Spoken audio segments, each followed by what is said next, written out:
Hindi club में फिर से आपका एक बार स्वागत है। ये वीडियो विशेष रूप से 7वें चरण से संबंधित है। 7वें चरण की रिक्ति से संबंधित लेटर निकलना शुरू हो गया है। उसी में से एक लेटर निकला गया है मधुबनी जिले में, जो आपके सामने हम दिखा रहे हैं। ये लेटर खुशखबरी भरा हो सकता है उन अभ्यर्थियों के लिए जो 7वें चरण का वेट कर रहे हैं, जो प्राथमिक शिक्षक बहाली में मतलब योगदान देना चाहते हैं, जो प्राथमिक शिक्षक बनना चाहते हैं, उनके लिए खुशखबरी बड़ा न्यूज हो सकता है। लेकिन इसके साथ ही ये भी क्लियर करते चले कि रिक्ति से संबंधित जो लेटर निकाला गया है उसमें कुछ विशेष चीज लिखा गया है, कुछ ही चीजों को इंक्लूड किया गया है। चलिए देखते हैं क्या कुछ लेटर है। तो ये लेटर कल जारी हुआ 16 मार्च 2022 को कार्यालय जिला शिक्षा पदाधिकारी मधुबनी और पत्रांक संख्या 2117 है।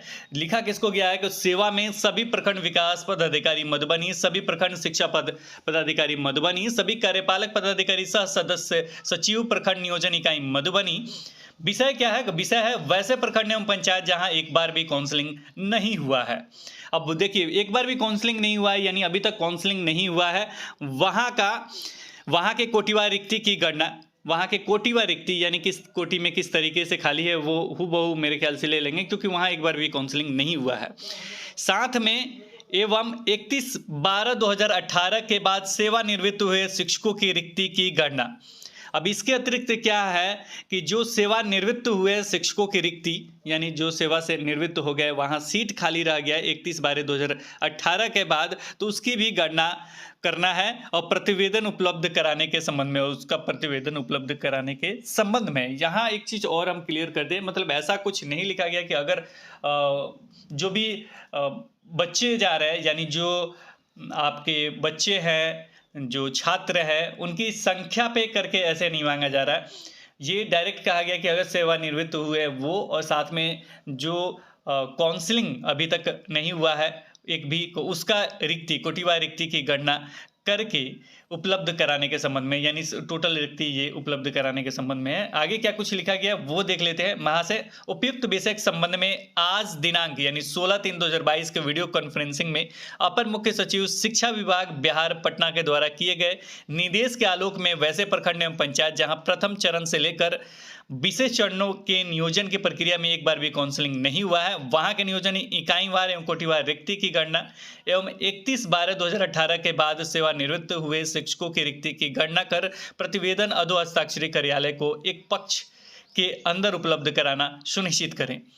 अब यहाँ पे एक पक्ष के अंदर उपलब्ध कराना सुनिश्चित करना है। क्योंकि अंकनीय है कि उक्त रिक्ति के आधार पर ही सप्तम चरण के शिक्षक नियोजन की प्रक्रिया प्रारंभ की जानी है। यानी सप्तम चरण यानी 7वें चरण की नियोजन प्रक्रिया, प्राथमिक शिक्षक बहाली की नियोजन प्रक्रिया, 1 to 8 की नियोजन प्रक्रिया 7वें चरण में जो होने जा रहा है उसकी प्रक्रिया प्रारंभ की जानी है कि इसी रिक्ति के आधार पे, उक्त रिक्ति के आधार पे। यानी ये कहा जाए, वैसे तो इन्होंने उतना क्लियर नहीं लिखा, लेकिन एक चीज यहाँ क्लियर इन्होंने किया है कि जहाँ एक बार भी मतलब एक प्रथम चरण से लेकर विशेष चरणों तक एक बार भी काउंसलिंग नहीं हुआ है, तो इकाईवार कोटिवार रिक्ति वो, और साथ में 31/12/2018 के बाद सेवानिवृत्त हुए शिक्षकों की यानी रिटायर वगैरह हुए हैं, उनके शिक्षकों की रिक्ति की गणना करके उस पर बहाली करने की बात कहा जा रहा है। तो देखिए क्या कुछ रिक्ति होगा ये अभी क्लियर नहीं है, लेकिन इसके साथ ही जहां पे मान लीजिए काउंसलिंग हुआ, अब इसको थोड़ा सा 2-3 चीज़ें और ऐड करना चाहिए।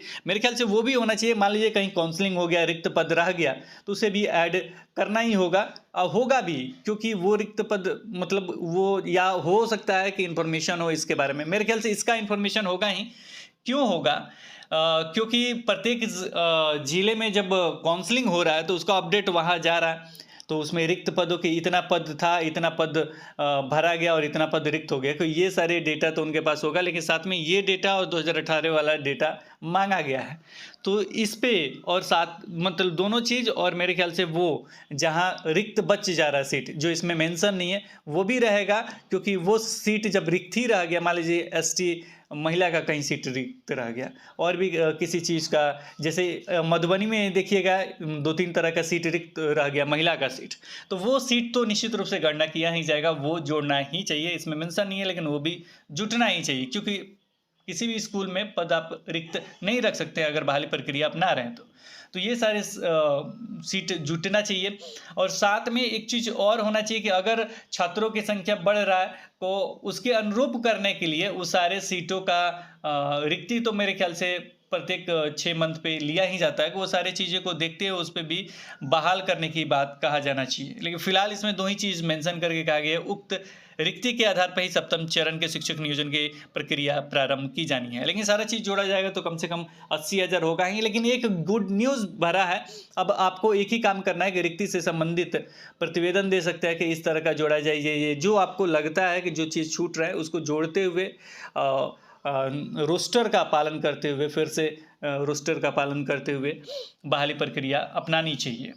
तो गुड न्यूज़ ये है कि 7वां चरण स्टार्ट होना है, उसके लिए लेटर, रिक्ति से संबंधित लेटर निकलना शुरू हो गया, अच्छी बात है। लेकिन यहाँ पे होली के बाद अब छुट्टी तो हो ही जाएगा, कि होली के बाद आपको रिक्ति से संबंधित आपको जरूर लेटर देना चाहिए कि हाँ इस तरह का रिक्ति और भी गणना हो जाए, क्योंकि ज़्यादा से ज़्यादा रिक्ति रहेगा तो अच्छा रहेगा। इसके साथ ही हम ये भी कहते चले कि अगर इसमें एस्टेट 2019 के अभ्यर्थियों का एकजुट होते, अभी तो उसमें दिक्कत हो रहा है क्योंकि नियुक्ति पत्र वगैरह का मामला है, लेकिन देखिए अगर एस्टेट 2019 से शुरुआत किया जाता है, यानी उच्च माध्यमिक से, फिर माध्यमिक में, फिर 6 to 8 का, फिर 1 to 5 का किया जाता है, तो निश्चित रूप से सारे अभ्यर्थियों का हो जाता है।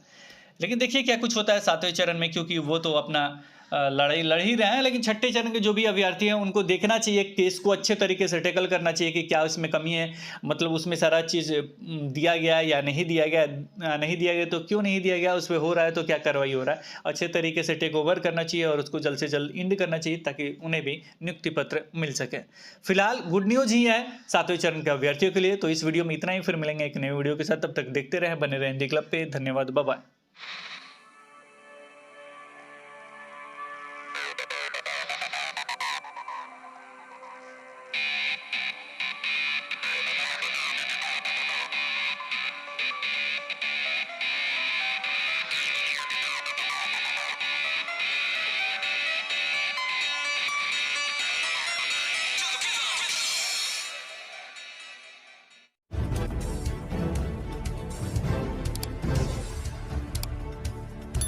सब्सक्राइब कीजिए हिंदी क्लब को, दबाइए इस बेल आइकॉन को ताकि हमारा वीडियो आपको मिले सबसे पहले।